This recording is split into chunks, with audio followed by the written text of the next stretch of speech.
What is going on, guys? It's Justin from the J Media back with another video. So today we'll be doing a little comparison between my two Hondas, my Honda Civic Si as well as my Honda S2000. Alright, so starting over here with the keys. This is the 8th gen Honda Civic Si key. I have the FG2. I believe the FA5 should be the same key. So remote, everything on one key. I had this badge replaced to be red. And with the S2000, you get your old school key fob. But when I had my 1999 EK Civic, same key fob. You get a key that comes like this. What's really cool is the S2000 key. When I bought it, it didn't come with it, but I bought it from my local Honda dealership. It's super cool because it says S2000 on there, and the S2000 is such a special car, so pay a little bit extra to get the key made, but I think it's worth it. Okay, so I'm out here. We have both the Honda Civic Si and the S2000. Let's talk about both cars, the differences between them. So, starting over here on the left, this is my 2008 Honda Civic Si. And I've owned this car for a couple years, about 2 years now. Obviously not stock, modified to my taste. When I got it, it was fairly stock. And over here to the right, we have my 2007 Honda S2000. Own this car now for about a year, and also got it fairly stock and modified it. So both these cars, being an 07 and an 08, they were out around the same time, but both very different cars.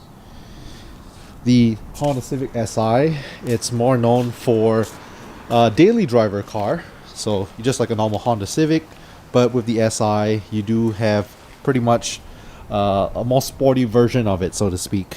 We never had the 8th gen Type R here, so we have the Si. Comes in a manual transmission, 6-speed manual. You know, this is the FG2, the 2 doors, but there is also a 4-door variant, the FA5. And the 8th gen is just a very popular platform for Honda Civics.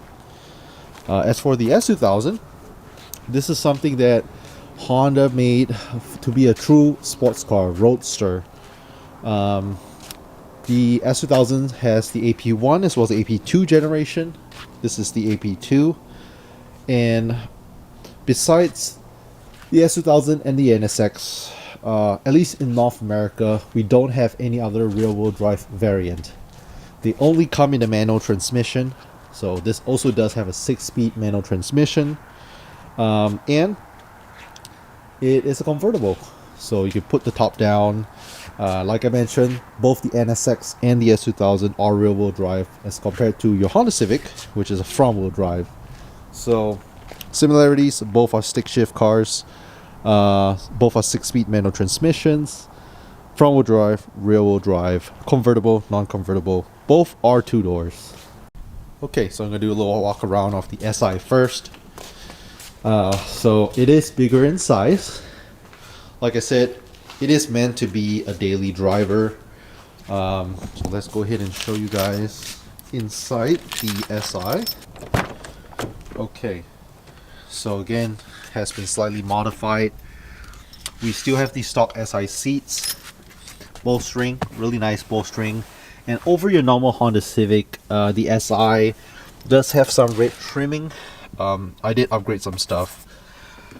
The floor mats, stick shift, you know, stuff like that, doubled in.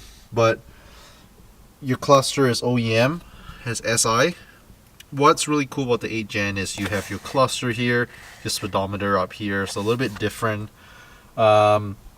On the side, I believe on your normal Honda Civic, might be a different trim, but a little bit perforated. Like I said, you do get red stitching on the black. Red stitching on the seats as well. So yeah, also does have a sunroof. So very cool. You do get back seats, but you know, not too much leg room. But if you do need to have 2 or 3 extra passengers, you can fit people back there. Like I said, as a daily driver, very user friendly. Sure, it's a 2-door, but you still have a trunk, you still have back seats. If you want more space and you still want a Civic Si, you can get the FA5, which is really popular. Or if you don't care about the car being sporty, you can also just get your regular 8th gen Honda Civic. The 8 gens, I believe, were made from 2007 until 2011. So the SI variant comes with a 2-liter naturally aspirated engine that revs all the way up to 8,200 RPM, roughly.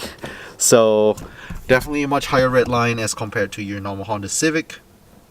In your Civics, you might get like a smaller engine, but on the SIs, you get a 2-liter. Okay, and now for the S2000, let's do a little walk around.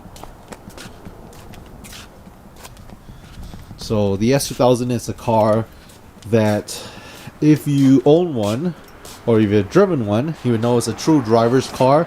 And why I say that is because it's rear-wheel drive, it's manual transmission, great handling capabilities right out of the box, even in stock form. It's just such a great driver's car. So like I mentioned, this car it's a sports car from the factory versus the SI. I modified it to be a little bit more sporty. We never had the Type R here, but the SI, it's a sporty version of it. The S2000 on the other hand, you know, is a sports car. Let's go ahead and show you guys the interior. So my S2000's interior has been modified pretty extensively. When I got it, it had the stock steering wheel and stock seats, but that is not the case anymore. Door cards are still the original, so really nice leather. You can see the quality is so much nicer. Some of them come with the black and red interior. You can have a tan interior, a blue interior, so a few different variants. And with all Hondas, very nice shifter. The S2000 shifter is especially short, really nice and notchy. But what's really cool about the S2000, as you see here on the speedometer, very driver focused, just RPM. And we have the AP1 versus the AP2. I have the AP2, which has a red line of about 8,200 RPM. On the AP1, you drive all the way up to 9,000, so a little bit different. But what you shortchange in power for the RPM, you do get more torque. So it has a 2.2 liter naturally aspirated motor as compared to a 2 liter in the AP1. So like I say, I've upgraded a bunch of stuff. Just a very nice interior to be in. It's definitely very driver focused. If you can tell, even the AC knob and everything, climate controls all towards the driver. So not so much stuff for the passenger to do. So yeah, it's just a very nice car, sporty, and it's also convertible. They only came in convertible. So very easy, just unlatch both sides. Push that, top falls off. In the US, it's the only convertible that was made, so it's a very nice all-around sporty car. Okay, so here's under the hood of the S2000 versus the Civic Si. So like I said, it's a 2.2 liter. We have it kind of mounted this way, versus for the engine in the Si, it's this way. So powering the Civic Si, it's a K20 engine, 2 liter, high revving, high compression. And in the S2000 is the F series motor. This one is the F22. If you have an AP1, it's a F20. So obviously with the S2000, I try to make it very clean. Versus with the Si, a little neglected in the engine bay, but you know, daily driver duties, I'm not as worried about it. But pretty much very different engine setups. S2000's engine bay was stock when I got it, so it's definitely came a long way. It looks really pretty right now. But yeah, I would say both these cars have aged pretty well, considering the year is 2023 when I'm shooting this video. I would say that these cars, you still see them on the road. The 8 Gen is still a very popular car for people to daily drive. You can also make it into a fun weekend car or trek car, which honestly, when I first got this car, that was kind of the plan. I had my RSX back then as my daily, so this was kind of like the fun weekend car. And then we became my daily driver after I sold the RSX. The S2000, on the other hand, if you were to own one, you mainly have it for a weekend cruiser. I mean, sure, there are people who daily drive them, but most people keep it as a weekend cruiser. So what do you guys think of these two cars? If you guys have the chance to drive either of them, they make great cars. I always say Honda makes great shifters.